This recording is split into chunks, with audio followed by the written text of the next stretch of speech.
Halloween, much like every other holiday traditions, it originates from a pagan tradition.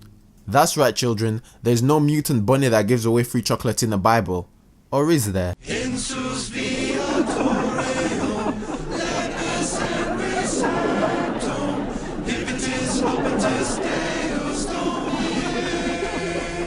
No, but Halloween has become an integral part of our society today.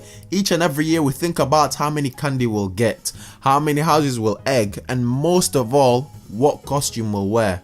Some of which are absolute f***ing creative, and others, well, downright offensive.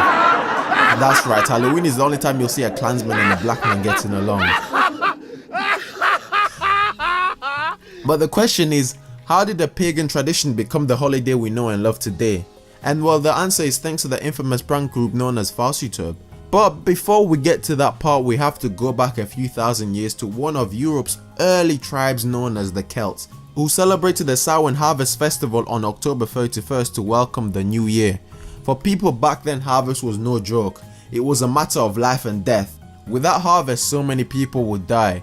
And that's why they took this shit so seriously. You see, the Celts believed that the year was divided in a light half and a dark half, and during the transition between Anakin to Vader, for those who didn't get that, A, what the f is wrong with you? And B, stop whatever you're doing and go watch Star Wars right now.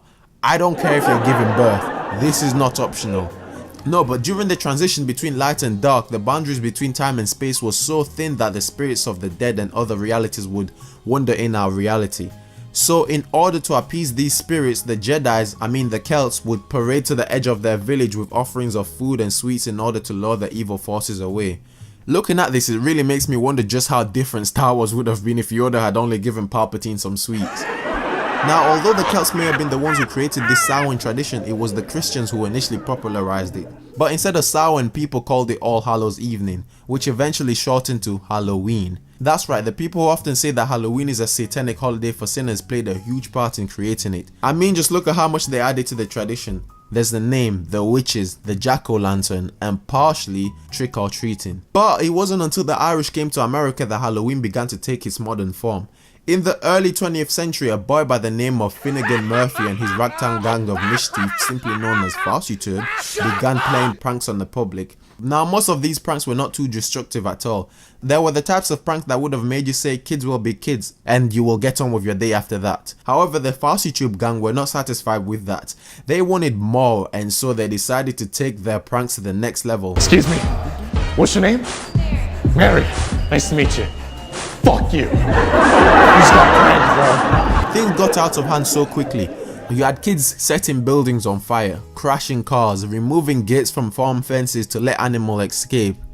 Halloween became a dark and chaotic day. People were so afraid of being pranked that they began to bribe these kids with candy just so that they would be left alone. These kids practically became gangsters on Halloween. No, but these pranks began to cost America thousands and thousands of dollars, and so companies such as Denison began to come up with popular activities and games to divert these kids' attention away from pranks, which ultimately changed Halloween from a prank night to a party night. All in all, Halloween is practically the real life version of YouTube.